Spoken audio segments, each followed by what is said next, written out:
ಓಂ ಶಾಂತಿ.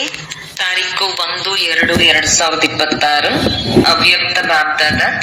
Revise ತಾರೀಕು 15/12/2008.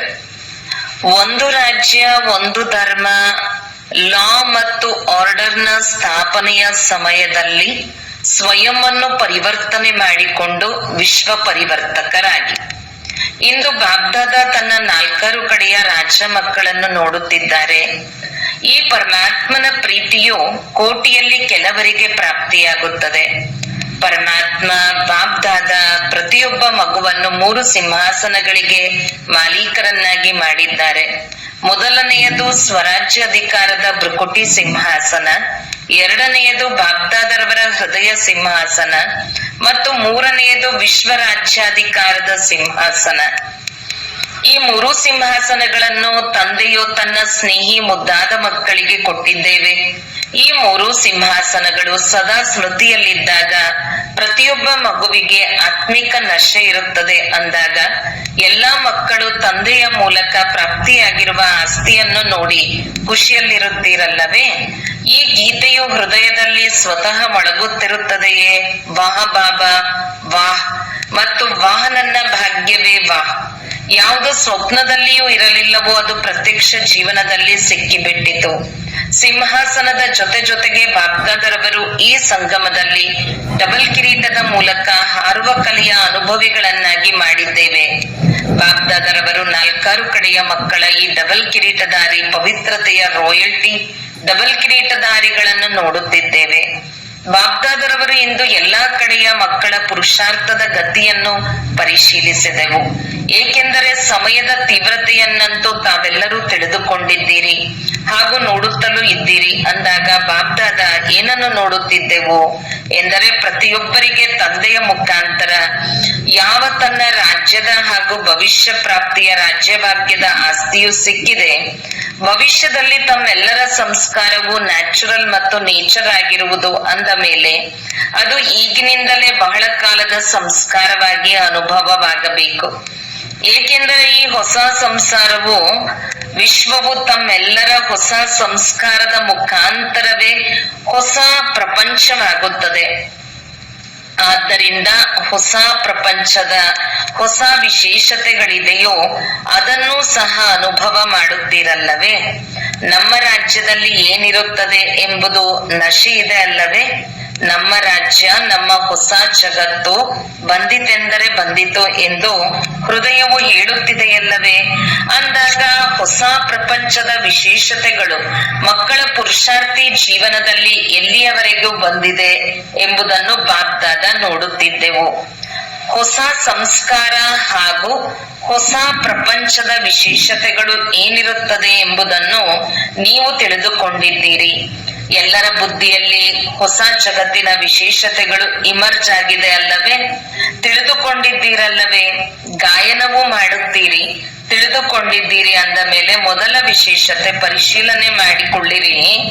ಒಂದೊಂದು ವಿಶೇಷತೆ ನನ್ನಲ್ಲಿ ಎಲ್ಲಿಯವರೆಗೂ ಬಂದಿದೆ. ಮುಖ್ಯ ವಿಶೇಷತೆಯಾಗಿದೆ ಒಂದು ರಾಜ್ಯ. ಹೇಗೆ ಅಲ್ಲಿ ಒಂದು ರಾಜ್ಯವು ಸ್ವತಃವಾಗಿ ಇರುತ್ತದೆಯೋ ಮತ್ಯಾವುದೇ ರಾಜ್ಯವು ಇರುವುದಿಲ್ಲವೋ ಹಾಗೆಯೇ ತನ್ನ ಸಂಗಮದ ಜೀವನದಲ್ಲಿಯೂ ನೋಡಿಕೊಳ್ಳಿರಿ. ತಮ್ಮ ಜೀವನದಲ್ಲಿಯೂ ಸಹ ಒಂದು ರಾಜ್ಯವಿದೆಯೇ ಅಥವಾ ಕೆಲವೊಮ್ಮೆ ಇನ್ನೊಂದು ರಾಜ್ಯವು ಬಂದು ಬಿಡುತ್ತದೆಯೇ? ಒಂದು ವೇಳೆ ನಡೆಯುತ್ತಾ ಸ್ವರಾಜ್ಯದ ಜೊತೆಗೆ ಮಾಯ ರಾಜ್ಯವು ನಡೆಯುತ್ತದೆ ಎಂದರೆ ಒಂದು ರಾಜ್ಯದ ಸಂಸ್ಕಾರವಾಯಿತೆ. ಒಂದು ರಾಜ್ಯದೊಂದಿಗೆ ಮತ್ತೊಂದು ರಾಜ್ಯವು ನಡೆಯುವುದಿಲ್ಲ ತಾನೇ? ಪರಮಾತ್ಮನ ಶ್ರೀಮತದ ರಾಜ್ಯವಿದೆಯೋ ಅಥವಾ ಕೆಲವೊಮ್ಮೆ ಮಾಯ ಪ್ರಭಾವವೂ ಇದೆಯೋ? ಹೃದಯದಲ್ಲಿ ಮಾಯ ರಾಜ್ಯವಂತೂ ಇಲ್ಲ ತಾನೇ? ಇದನ್ನು ಪರಿಶೀಲನೆ ಮಾಡಿಕೊಳ್ಳಿ. ಈ ಮಾತುಗಳಿಂದ ತಮ್ಮ ಚಾರ್ಟ್ ಅನ್ನು ನೋಡಿಕೊಳ್ಳಿರಿ. ಈಗ ಸಂಗಮದಲ್ಲಿ ಒಬ್ಬ ಪರಮಾತ್ಮನ ರಾಜ್ಯವಿದೆಯೇ ಅಥವಾ ಮಾಯೆಯದು ಪ್ರಭಾವವಾಗಿ ಬಿಡುತ್ತದೆಯೋ? ಪರಿಶೀಲನೆ ಮಾಡಿಕೊಂಡಿರಾ? ಈಗೀಗ ಪರಿಶೀಲನೆ ಮಾಡಿಕೊಳ್ಳಿರಿ. ತಮ್ಮ ಚಾರ್ಟ್ ಅಂತೂ ನೋಡಿಕೊಳ್ಳುತ್ತೀರಲ್ಲವೇ? ಅಂದ ಮೇಲೆ ಒಂದು ವೇಳೆ ಇಲ್ಲಿಯವರೆಗೂ ನಿಮ್ಮಲ್ಲಿ 2 ರಾಜ್ಯಗಳಿವೆ ಎಂದರೆ ಒಂದು ರಾಜ್ಯದ ಅಧಿಕಾರಿ ಹೇಗಾಗುವಿರಿ? ಶ್ರೀಮತದ ಜೊತೆಗೆ ಮಾಯ ಮತವು ಸೇರಿಬಿಡುತ್ತದೆಯೇ? ಹಾಗೆಯೇ ಒಂದು ಧರ್ಮ, ಸತ್ಯಯುಗದಲ್ಲಿ ಒಂದು ರಾಜ್ಯವು ಇರುವುದು, ಒಂದೇ ಧರ್ಮವೂ ಇರುವುದು. ಧರ್ಮ ಎಂದರೆ ಧಾರಣೆ ಅಂದ ಮೇಲೆ ತಮ್ಮ ವಿಶೇಷ ಧಾರಣೆ ಯಾವುದು? ಪವಿತ್ರತೆಯ ಧಾರಣೆ. ಪರಿಶೀಲನೆ ಮಾಡಿಕೊಳ್ಳಿ. ಸದಾ ಮನ, ವಚನ, ಕರ್ಮ, ಸಂಬಂಧ, ಸಂಪರ್ಕದಲ್ಲಿ ಸಂಪೂರ್ಣ ಹಾಗೂ ಸದಾ ಪವಿತ್ರತೆಯ ಧಾರಣೆಯು ಸ್ವಾಭಾವಿಕವಾಗಿದೆಯೇ? ಹೇಗೆ ತಮ್ಮ ರಾಜ್ಯದಲ್ಲಿ ಪವಿತ್ರತೆಯ ಸ್ವಧರ್ಮವು ಸ್ವತಃ ಇರುವುದು, ಹಾಗೆಯೇ ಈ ಸಮಯದಲ್ಲಿ ಪವಿತ್ರತೆಯ ಧಾರಣೆಯು ಸ್ವಾಭಾವಿಕ ಹಾಗೂ ಸಹಜ ಗುಣವಾಗಿ ಬಿಟ್ಟಿದೆಯೇ? ಏಕೆಂದರೆ ತಿಳಿದುಕೊಂಡಿದ್ದೀರಲ್ಲವೇ, ತಮ್ಮ ಅನಾದಿ ಸ್ವರೂಪ ಹಾಗೂ ಆದಿ ಸ್ವರೂಪವು ಪವಿತ್ರತೆಯಾಗಿದೆಯೇ? ಅಂದ ಮೇಲೆ ಪರಿಶೀಲಿಸಿ, ಒಂದು ಧರ್ಮ ಅರ್ಥಾತ್ ಪವಿತ್ರತೆಯು ಸ್ವಾಭಾವಿಕ ಆಗಿದೆಯೇ? ಯಾವುದು ಸ್ವಭಾವವಾಗಿದೆಯೋ ಅದು ಬಯಸದಿದ್ದರೂ ತನ್ನ ಕೆಲಸ ಮಾಡಿಸಿ ಬಿಡುತ್ತದೆ. ಏಕೆಂದರೆ ಕೆಲವು ಮಕ್ಕಳು ವಾರ್ತಾಲಾಪ ಮಾಡುವಾಗ ಏನು ಹೇಳುತ್ತಾರೆಂದರೆ, ಬಹಳ ಮಧುರಾತಿ ಮಧುರ ಮಾತುಗಳನ್ನು ಮಾತನಾಡುತ್ತಾರೆ. ಬಾಬಾ, ನನಗೆ ಇಷ್ಟವಿಲ್ಲ, ಆದರೆ ಕೆಲವೊಮ್ಮೆ ಮನಸ್ಸಿನಲ್ಲಿ, ಕೆಲವೊಮ್ಮೆ ವಾಚದಲ್ಲಿ ಯಾವುದಾದರೊಂದು ಅಪವಿತ್ರತೆಯ ಅಂಶವು ಇಮರ್ಜ್ ಆಗಿ ಬಿಡುತ್ತದೆ. ಬಹಳ ಜನ್ಮಗಳ ಸಂಸ್ಕಾರವಲ್ಲವೇ, ಆದ್ದರಿಂದ ಈ ರೀತಿಯಾಗಿ ಬಿಡುತ್ತದೆ. ಅಂದ ಮೇಲೆ ಒಂದು ಧರ್ಮದ ಅರ್ಥವೇನೆಂದರೆ ಪವಿತ್ರತೆಯ ಧಾರಣೆಯು ನೇಚರ್ ಹಾಗೂ ನ್ಯಾಚುರಲ್ ಆಗಿರಲಿ. ಬಲೆ ವಾಣಿಯಲ್ಲಿಯೋ ಆವೇಶ ಬಂದು ಬಿಡುತ್ತದೆ, ಆಗ ಕ್ರೋಧವಿರಲಿಲ್ಲ, ಆದರೆ ಸ್ವಲ್ಪ ಆವೇಶ ಬಂದು ಬಿಟ್ಟಿತೆಂದು ಹೇಳುತ್ತಾರೆ. ಹಾಗಾದರೆ ಆವೇಶವೆಂದರೇನು? ಕ್ರೋಧದ ಮಗು ಅಲ್ಲವೇ? ಒಂದು ಧರ್ಮದ ಸಂಸ್ಕಾರವು ಯಾವಾಗ ನ್ಯಾಚುರಲ್ ಆಗುತ್ತದೆ? ಆದ್ದರಿಂದ ಪರಿಶೀಲನೆ ಮಾಡಿಕೊಳ್ಳಿ. ಆದರೆ ಪರಿಶೀಲನೆಯ ಜೊತೆಗೆ ತಂದೆಯ ಮುಖಾಂತರ ಸಿಕ್ಕಿರುವ ಶಕ್ತಿಗಳಿಂದ ಪರಿವರ್ತನೆಯನ್ನು ಮಾಡಿಕೊಳ್ಳಿರಿ. ಈಗಾದರೂ ಬಾಬ್ದಾದ ಮೊದಲೇ ಗಮನ ತರಿಸುತ್ತಿದ್ದೇವೆ. ಈಗಾದರೂ ಪರಿಶೀಲನೆ ಚೆಕ್ ಮಾಡಿಕೊಂಡು ಅದನ್ನು ಪರಿವರ್ತನೆ ಚೇಂಜ್ ಮಾಡಿಕೊಳ್ಳುವ ತೀವ್ರ ಪುರುಷಾರ್ಥ ಮಾಡಿದ್ದೇ ಆದರೆ ಈಗಲೂ ಅವಕಾಶವಿದೆ. ಆದರೆ ಸ್ವಲ್ಪ ಸಮಯದ ನಂತರ ಆಕಸ್ಮಿಕವಾಗಿ ಟೂ ಲೇಟ್ ನ ಬೋರ್ಡ್ ಹಾಕಲ್ಪಡುವುದು. ನಂತರ ಬಾಬಾ ನಮಗೆ ತಿಳಿಸಲೇ ಇಲ್ಲವೆಂದು ಹೇಳಬಾರದು. ಆದ್ದರಿಂದ ಈ ಪುರುಷಾರ್ಥದ ಸಮಯವಂತೂ ಹೋಯಿತು, ಆದರೆ ಈಗಲೂ ತೀವ್ರ ಪುರುಷಾರ್ಥದ ಸಮಯವಿದೆ. ಆದ್ದರಿಂದ ಪರಿಶೀಲನೆ ಮಾಡಿಕೊಳ್ಳಿರಿ. ಆದರೆ ಕೇವಲ ಪರಿಶೀಲನೆಯಲ್ಲ, ಜೊತೆಗೆ ಪರಿವರ್ತನೆಯನ್ನು ಮಾಡಿಕೊಳ್ಳಿರಿ. ಕೆಲವರು ಪರಿಶೀಲನೆ ಮಾಡಿಕೊಳ್ಳುತ್ತಾರೆ, ಆದರೆ ಪರಿವರ್ತನೆ ಮಾಡಿಕೊಳ್ಳುವ ಶಕ್ತಿ ಇಲ್ಲ. ಈ ಪರಿಶೀಲನೆ ಮತ್ತು ಪರಿವರ್ತನೆ ಎರಡೂ ಒಟ್ಟಿಗೆ ಇರಲಿ. ಏಕೆಂದರೆ ತಮ್ಮೆಲ್ಲರ ಸ್ವಮಾನ ಹಾಗೂ ತಮ್ಮೆಲ್ಲರ ಮಹಿಮೆ ಏನಾಗಿದೆ? ಬಿರುದು ಏನಾಗಿದೆ? ಮಾಸ್ಟರ್ ಸರ್ವಶಕ್ತಿವಂತರು. ಇದಾಗಿದೆ ಮಾಸ್ಟರ್ ಸರ್ವಶಕ್ತಿವಂತರು ಅಥವಾ ಕೇವಲ ಶಕ್ತಿವಂತರು? ಮಾಸ್ಟರ್ ಸರ್ವಶಕ್ತಿವಂತರಾಗಿದ್ದೇವೆ ಎಂದು ಹೇಳುವವರು ಕೈ ಎತ್ತಿ. ಒಳ್ಳೆಯದು, ಮಾಸ್ಟರ್ ಸರ್ವಶಕ್ತಿವಂತರಿಗೆ ಶುಭಾಶಯಗಳು. ಆದರೆ ಮಾಸ್ಟರ್ ಸರ್ವಶಕ್ತಿವಂತರಾಗಿಯೂ ಪರಿವರ್ತನೆ ಮಾಡಿಕೊಳ್ಳಲು ಆಗದಿದ್ದರೆ ಏನೆಂದು ಹೇಳುವುದು? ತಮ್ಮದೇ ಸಂಸ್ಕಾರವನ್ನು, ಸ್ವಭಾವವನ್ನು ಪರಿವರ್ತನೆ ಮಾಡಿಕೊಳ್ಳ ಬಯಸಿದರೂ ಮಾಡಿಕೊಳ್ಳಲು ಆಗದಿದ್ದರೆ ಏನು ಹೇಳುವುದು? ತಮ್ಮೊಂದಿಗೆ ಕೇಳಿಕೊಳ್ಳಿರಿ, ಮಾಸ್ಟರ್ ಸರ್ವಶಕ್ತಿವಂತರು ಅಥವಾ ಮಾಸ್ಟರ್ ಶಕ್ತಿವಂತರು? ಮಾಸ್ಟರ್ ಸರ್ವಶಕ್ತಿವಂತರು ಮಾಡಲೇಬೇಕೆಂದು ಸಂಕಲ್ಪ ಮಾಡುವರು, ಹಾಗೂ ಆಗಿಬಿಡುವುದು. ಆಗುತ್ತದೆ, ನೋಡೋಣ, ಮಾಡೋಣ, ಈ ರೀತಿ ಇರುವುದಿಲ್ಲ. ಅಂದಾಗ ಈಗ ಸಮಯಕ್ಕನುಸಾರ ಇದೇ ಫಲಿತಾಂಶ ಬರಬೇಕು. ಏನನ್ನು ಸಂಕಲ್ಪ ಮಾಡುವಿರೋ ಅದೇ ಸ್ವರೂಪದಲ್ಲಿ ಬರಲಿ. ಈಗ ಹೊಸ ವರ್ಷ ಅವ್ಯಕ್ತ ವರ್ಷ ಬರಲಿದೆ. ಅವ್ಯಕ್ತ ಪಾಲನೆಗೆ ಈಗ 40 ವರ್ಷಗಳು ಸಮಯವಾಗುತ್ತದೆ. ಅಂದಾಗ ಅವ್ಯಕ್ತ ಪಾಲನೆ ಹಾಗೂ ವ್ಯಕ್ತ ರೂಪದ ಪಾಲನೆಗೆ 72 ವರ್ಷಗಳಾಗಿ ಬಿಟ್ಟಿದೆ. ಅಂದ ಮೇಲೆ ಇಬ್ಬರು ತಂದೆಯರು, ವ್ಯಕ್ತ ಹಾಗೂ ಅವ್ಯಕ್ತ ಬ್ರಹ್ಮ ತಂದೆ ಪಾಲನೆಯ ರಿಟರ್ನ್ ಬಾಬ್ದಾದರವರಿಗೆ ಕೊಡುವುದಿಲ್ಲವೇ? ಆಲೋಚಿಸಿ, ಪಾಲನೆ ಏನು ಮತ್ತು ಪ್ರಾಕ್ಟಿಕಲ್ ಏನಿದೆ? ಬಾಬ್ದಾದ ನೋಡಿದೆವು. ಈಗಲೂ ಸಹ ಹುಡುಗಾಟಿಕೆ ಹಾಗೂ ರಾಯಲ್ ಆಲಸ್ಯವಿದೆ.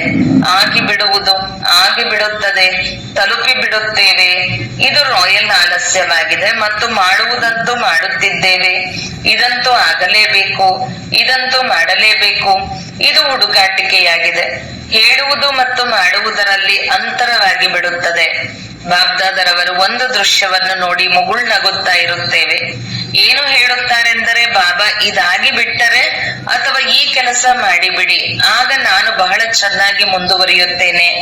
ಹೀಗೆ ಅನ್ಯರನ್ನು ಪರಿವರ್ತನೆ ಮಾಡುವ ವೃತ್ತಿ ಇರುತ್ತದೆ. ಆದರೆ ಸ್ವಪರಿವರ್ತನೆಯ ವೃತ್ತಿಯು ಕೆಲವೊಂದು ಕಡೆ ಕಡಿಮೆಯಾಗಿ ಬಿಡುತ್ತದೆ. ಆದರೆ ಈಗ ಅನ್ಯರನ್ನು ನೋಡುವ ಈ ವೃತ್ತಿಯನ್ನು ಪರಿವರ್ತನೆ ಮಾಡಿಕೊಳ್ಳಿರಿ. ಒಂದು ವೇಳೆ ನೋಡುವುದಾದರೆ ವಿಶೇಷತೆಯನ್ನೇ ನೋಡಿ. ಇದಂತೂ ನಡೆಯುತ್ತದೆ, ಇವರೂ ಸಹ ಮಾಡುತ್ತಾರೆ. ನಾನು ಮಾಡಿದರೇನು, ಈ ಭಾವನೆಯನ್ನು ಕಡಿಮೆ ಮಾಡಿಕೊಳ್ಳಿರಿ. ತಮ್ಮನ್ನು ನೋಡಿಕೊಳ್ಳಿ, ತಂದೆಯನ್ನು ಸನ್ಮುಖದಲ್ಲಿ ಇಟ್ಟುಕೊಳ್ಳಿರಿ. ಉಳಿದಂತೆ ಯಾರಾದರೂ ಇರಲಿ, ಮಹಾರಥಿಗಳಿರಲಿ, ಮಧ್ಯದವರಿರಲಿ, ಪುರುಷಾರ್ಥದಲ್ಲಿ ಒಂದಲ್ಲ ಒಂದು ಕೊರತೆಯನ್ನು ಅವರು ಸಹ ಪರಿವರ್ತನೆ ಮಾಡಿಕೊಳ್ಳುತ್ತಿದ್ದಾರೆ. ಆದ್ದರಿಂದ ಸಿ ಫಾದರ್, ಅಲ್ಲಿ ತಂದೆಯನ್ನೇ ನೋಡಿ. ಸಿ ಡಬಲ್ ಫಾದರ್, ಬ್ರಹ್ಮ ತಂದೆಯನ್ನು ನೋಡಿ, ಶಿವ ತಂದೆಯನ್ನು ನೋಡಿರಿ. ತಂದೆಯು ತಮ್ಮನ್ನು ಹೃದಯದಲ್ಲಿ ಕೂರಿಸಿಕೊಂಡಿದ್ದಾರೆ ಮತ್ತು ತಾವು ಸಹ ತಮ್ಮ ಹೃದಯದ ಸಿಂಹಾಸನದಲ್ಲಿ ಕೂರಿಸಿಕೊಂಡಿದ್ದೀರಿ. ತಮ್ಮ ಘೋಷಣಾ ವಾಕ್ಯವೂ ಇದೆ, C father, C sister, C brother. ಈ ಸ್ಲೋಗನ್ ಇಲ್ಲವೇ ಇಲ್ಲ. ಎಲ್ಲರಲ್ಲಿಯೂ ಯಾವುದಾದರೊಂದು ಬಲಹೀನತೆ ಇದ್ದೇ ಇರುತ್ತದೆ. ಒಂದು ವೇಳೆ ಅನ್ಯರನ್ನು ನೋಡುವುದಾದರೆ ವಿಶೇಷತೆಯನ್ನೇ ನೋಡಿರಿ. ಅವರು ತಮ್ಮ ಯಾವ ಬಲಹೀನತೆಯನ್ನು ತೆಗೆಯುತ್ತಿದ್ದಾರೆಯೋ ಅದನ್ನು ನೋಡಬೇಡಿ.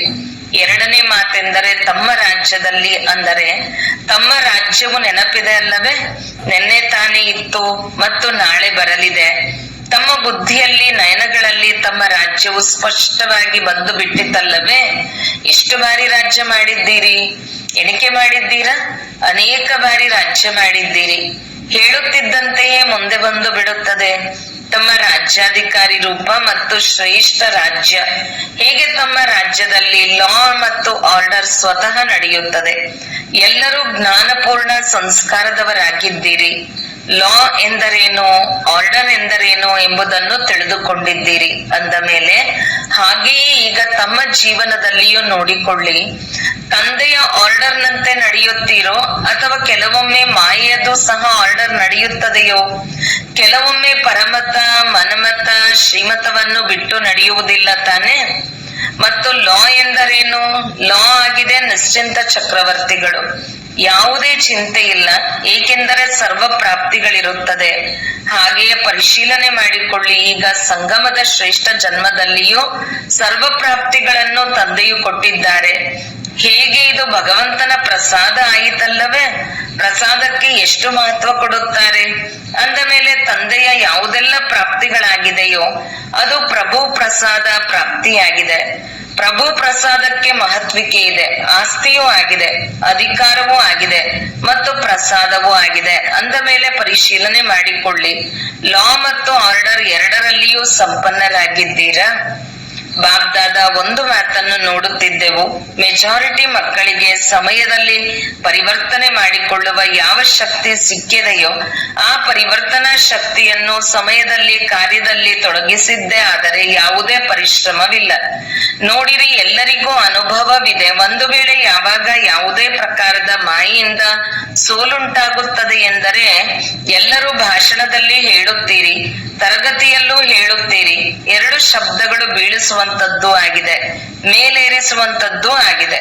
ಆ ಎರಡು ಶಬ್ದಗಳನ್ನು ತಿಳಿದುಕೊಂಡಿದ್ದೀರಿ? ಎಲ್ಲರ ಮನಸ್ಸಿನಲ್ಲಿ ಬಂದು ಬಿಟ್ಟಿದೆ. ಅವೆರಡು ಶಬ್ದಗಳಾಗಿದೆ, ನಾನು ಮತ್ತು ನನ್ನದು. ಭಾಷಣದಲ್ಲಿ ಹಾಗೂ ಕ್ಲಾಸಿನಲ್ಲಿಯೂ ಹೇಳುತ್ತೀರಲ್ಲವೇ?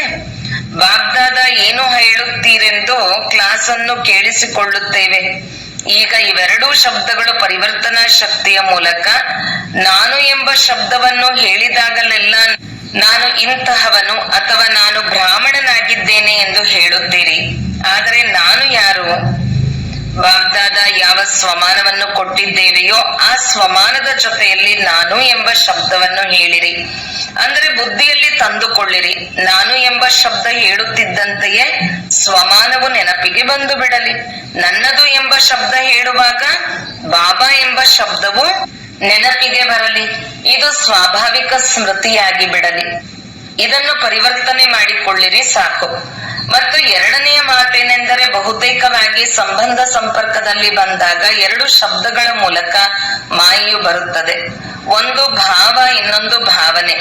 ಯಾವಾಗ ಭಾವ ಶಬ್ದವನ್ನು ಹೇಳುತ್ತೀರೋ ಆಗ ಆತ್ಮಿಕ ಭಾವ ಬಂದು ಬಿಡಲಿ ಮತ್ತು ಭಾವನೆ ಎಂದಾಗ ಶುಭ ಭಾವನೆಯು ನೆನಪಿಗೆ ಬರಲಿ. ಶಬ್ದದ ಅರ್ಥವನ್ನು ಪರಿವರ್ತನೆ ಮಾಡಿಕೊಳ್ಳಿರಿ. ನಿಮ್ಮ ಟೈಟಲ್ ಯಾವುದು? ವಿಶ್ವ ಪರಿವರ್ತಕರು. ವಿಶ್ವ ಪರಿವರ್ತಕರು ಈ ಶಬ್ದವನ್ನು ಪರಿವರ್ತನೆ ಮಾಡಲು ಸಾಧ್ಯವಿಲ್ಲವೇ? ಆದ್ದರಿಂದ ಸಮಯದಲ್ಲಿ ಪರಿವರ್ತನಾ ಶಕ್ತಿಯನ್ನು ಉಪಯೋಗಿಸಿ ನೋಡಿರಿ. ಸಮಯ ಕಳೆದು ಹೋದ ಮೇಲೆ ಅದು ನೆನಪಿಗೆ ಬರುತ್ತದೆ. ಮನಸ್ಸಿಗೆ ಇದು ಇಷ್ಟವಾಗುವುದಿಲ್ಲ. ತಮ್ಮ ಮನಸ್ಸು ತಾನಾಗಿಯೇ ಯೋಚಿಸುತ್ತದೆ. ಆದರೆ ಸಮಯವಂತೂ ಕಳೆದು ಹೋಯಿತಲ್ಲವೇ? ಆದ್ದರಿಂದ ಈಗ ಕೆಲವೊಮ್ಮೆ ಅಲ್ಲ, ತೀವ್ರಗತಿಯ ಅವಶ್ಯಕತೆ ಇದೆ. ಬಹಳ ಸಮಯವಂತೂ ಸರಿಯಾಗಿಯೇ ಇರುತ್ತೇನೆಂದು ಯೋಚಿಸಬೇಡಿ. ಆದರೆ ಬಾಗ್ದಾದ ಮೊದಲೇ ತಿಳಿಸಿದ್ದೇವೆ, ಅಂತಿಮ ಗಳಿಗೆಯ ಯಾವುದೇ ಭರವಸೆ ಇಲ್ಲ. ಆಕಸ್ಮಿಕವಾದ ಆಟವು ನಡೆಯಲಿದೆ. ಕೆಲವು ಮಕ್ಕಳು ತಂದೆಗೂ ಸಹ ಮಧುರಾತಿ ಮಧುರ ಮಾತುಗಳನ್ನು ಹೇಳುತ್ತಾರೆ. ಬಾಬಾ, ಸಮಯವು ಇನ್ನೂ ಸ್ವಲ್ಪ ಅತಿಯಲ್ಲಿ ಹೋಗುವುದು, ಆಗ ವೈರಾಗ್ಯ ಬರುವುದು ಮತ್ತು ವೈರಾಗ್ಯದ ಸಮಯದಲ್ಲಿ ಪುರುಷಾರ್ಥದ ಗತಿಯು ತಾನಾಗಿಯೇ ತೀವ್ರವಾಗಿ ಬಿಡುವುದು.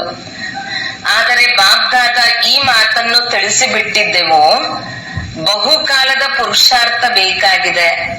ಒಂದು ವೇಳೆ ಸ್ವಲ್ಪ ಸಮಯದ ಪುರುಷಾರ್ಥವಿದ್ದರೆ ಪ್ರಾರಬ್ಧವು ಸ್ವಲ್ಪ ಸಮಯಕ್ಕೆ ಸಿಗುವುದು.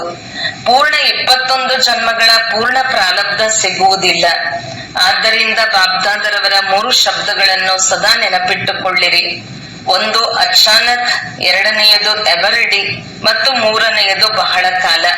ಈ 3 ಶಬ್ದಗಳನ್ನು ಸದಾ ಬುದ್ಧಿಯಲ್ಲಿಟ್ಟುಕೊಳ್ಳಿ.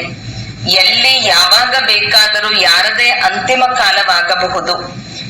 ಈಗೀಗ ನೋಡಿ, ಎಷ್ಟೆಷ್ಟೊಂದು ಮಂದಿ ಬ್ರಾಹ್ಮಣರು ಹೋಗುತ್ತಿದ್ದಾರೆ. ಅವರಿಗೆ ಮೊದಲೇ ತಿಳಿದಿತ್ತೆ. ಆದ್ದರಿಂದ ಬಹಳ ಕಾಲದ ಪುರುಷಾರ್ಥದಿಂದ ಪೂರ್ಣ 21 ಜನ್ಮಗಳ ಆಸ್ತಿಯನ್ನು ಪ್ರಾಪ್ತಿ ಮಾಡಿಕೊಳ್ಳಲೇಬೇಕು.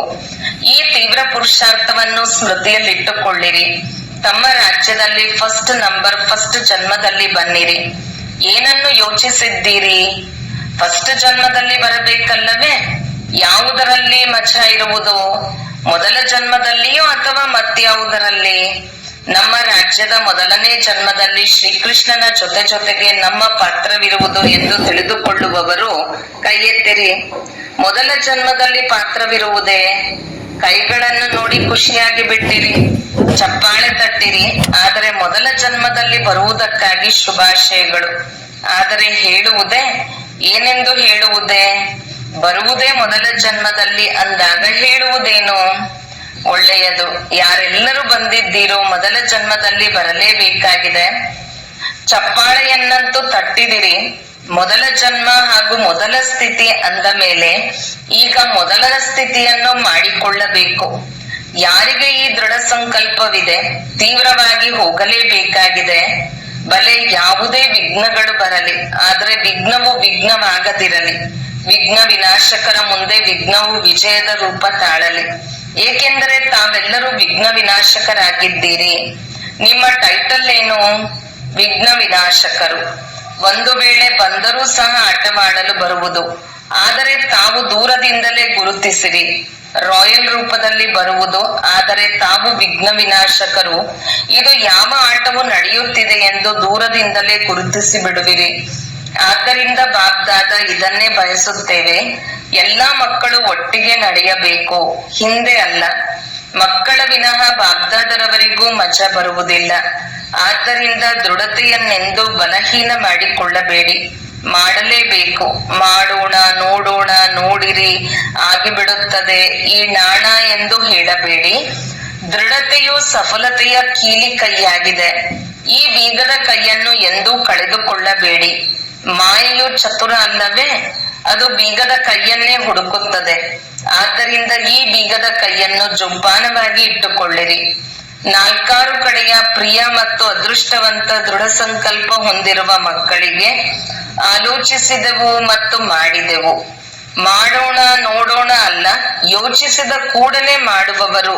ಸದಾ ತನ್ನನ್ನು ನಷ್ಟಮೋಹಿಯಾಗಿ, ಕೇವಲ ಸಂಬಂಧದ ಮೋಹ ಅಲ್ಲ, ತನ್ನ ದೇಹಬಾನ ಹಾಗೂ ದೇಹಾಭಿಮಾನದ ಮೋಹವೂ ಇಲ್ಲ. ಇಂತಹ ನಷ್ಟಮೋಹ ಎವರೆಡಿ ಮಕ್ಕಳಿಗೆ ಸದಾ ಶ್ರೀಮತದಲ್ಲಿ ಕೈಯಲ್ಲಿ ಕೈ ನೀಡುತ್ತಾ ಜೊತೆಯಲ್ಲಿ ಹಾರುವಂತಹ ಹಾಗೂ ಬ್ರಹ್ಮ ತಂದೆಯ ಜೊತೆಯಲ್ಲಿ ತಮ್ಮ ರಾಜ್ಯದಲ್ಲಿ ಬರುವಂತಹ ತೀವ್ರ ಪುರುಷಾರ್ಥಿ ಹಾರುವ ಕಲೆಯ ಮಕ್ಕಳಿಗೆ ಬಾಬ್ದಾದರವರ ಬಹಳ ಬಹಳ ಆಶೀರ್ವಾದಗಳು ಮತ್ತು ನೆನಪು ಪ್ರೀತಿಯನ್ನು ಸ್ವೀಕಾರ ಮಾಡಿರಿ. ಮತ್ತು ಬಾಲಕರಿಂದ ಮಾಲೀಕರಾಗುವ ಮಕ್ಕಳಿಗೆ ನಮಸ್ತೆ. ವರದಾನ: ಪರಿವರ್ತನಾ ಶಕ್ತಿಯ ಮೂಲಕ ಸರ್ವರ ಧನ್ಯವಾದಗಳಿಗೆ ಪಾತ್ರರಾಗುವಂತಹ ವಿಘ್ನಜೀತ ಭವ. ಒಂದು ವೇಳೆ ತಮಗೆ ಯಾರೇ ಅಪಕಾರ ಮಾಡುತ್ತಾರೆಂದರೆ ತಾವು 1 ಸೆಕೆಂಡಿನಲ್ಲಿ ಅಪಕಾರವನ್ನು ಉಪಕಾರದಲ್ಲಿ ಪರಿವರ್ತನೆ ಮಾಡಿಬಿಡಿ. ತಮ್ಮ ಮುಂದೆ ಯಾರಾದರೂ ತಮ್ಮ ಸಂಸ್ಕಾರ ಸ್ವಭಾವದ ರೂಪದಲ್ಲಿ ಪರೀಕ್ಷೆಯಾಗಿ ಬಂದಿತೆಂದರೂ ತಾವು ಒಬ್ಬ ತಂದೆಯ ಸ್ಮೃತಿಯಿಂದ ಅಂತಹ ಆತ್ಮನ ಪ್ರತಿಯೂ ಸದಾ ದಯಾಹೃದಯ ಶ್ರೇಷ್ಠ ಸ್ವಭಾವ ಸಂಸ್ಕಾರವನ್ನು ಧಾರಣೆ ಮಾಡಿಕೊಳ್ಳಿರಿ. ಯಾರಾದರೂ ದೇಹದಾರಿ ದೃಷ್ಟಿಯಿಂದ ತಮ್ಮ ಮುಂದೆ ಬಂದರೆ ಅವರ ದೃಷ್ಟಿಯನ್ನು ಆತ್ಮಿಕ ದೃಷ್ಟಿಯಲ್ಲಿ ಬದಲಾಯಿಸಿ ಬಿಡಿ. ಈ ರೀತಿಯಲ್ಲಿ ಪರಿವರ್ತನೆ ಮಾಡುವ ಯುಕ್ತಿಯು ಅಭ್ಯಾಸವಾಯಿತೆಂದರೆ ವಿಘ್ನಜೀತರು ಆಗಿಬಿಡುವಿರಿ. ನಂತರ ತಮಗೆ ತಮ್ಮ ಸಂಪರ್ಕದಲ್ಲಿ ಬರುವ ಎಲ್ಲ ಆತ್ಮರು ಧನ್ಯವಾದಗಳನ್ನು ಸಲ್ಲಿಸುವರು. ಸ್ಲೋಗನ್: ಅನುಭವಗಳ ಸ್ವರೂಪರಾಗುತ್ತೀರೆಂದರೆ ಮುಖಚರ್ಯೆಯಿಂದ ಭಾಗ್ಯದ ಹೊಳಪು ಕಾಣಿಸುವುದು. ಅವ್ಯಕ್ತ ಸೂಚನೆ: ಏಕತೆ ಮತ್ತು ವಿಶ್ವಾಸದ ಗುಣಲಕ್ಷಣಗಳ ಮೂಲಕ ಸಫಲತಾ ಸಂಪನ್ನರಾಗಿರಿ. ಹಲವು ದೇಶಗಳು, ಹಲವು ಭಾಷೆಗಳು, ಹಲವು ರೂಪಗಳು ಮತ್ತು ಬಣ್ಣಗಳನ್ನು ಹೊಂದಿದ್ದರೂ ಪ್ರತಿಯೊಬ್ಬರ ಹೃದಯದಲ್ಲಿ ಏಕತೆ ಗೋಚರಿಸಬೇಕು. ಏಕೆಂದರೆ ನೀವು ಒಬ್ಬ ತಂದೆಯ ಮಕ್ಕಳು. ಎಲ್ಲರೂ ಒಂದೇ ಮರದ ಕೊಂಬೆಗಳು. ಒಬ್ಬರ ಶ್ರೀಮತದಂತೆ ನಡೆಯುವುದು ಭಿನ್ನತೆಗಳಲ್ಲಿ ಏಕತೆಯನ್ನು ತೋರಿಸುವುದು, ಹಾಳಾಗಿರುವುದನ್ನು ಸರಿಪಡಿಸುವುದು ಮತ್ತು ವೈವಿಧ್ಯತೆಯಲ್ಲಿ ಏಕತೆಯನ್ನು ತರುವುದು ಶ್ರೇಷ್ಠ ಸೇವೆಯಾಗಿದೆ. ಇದು ಅದ್ಭುತವಾಗಿದೆ ಮತ್ತು ಇದು ಯಶಸ್ಸಿನ ಆಧಾರವಾಗಿದೆ. ಓಂ ಶಾಂತಿ.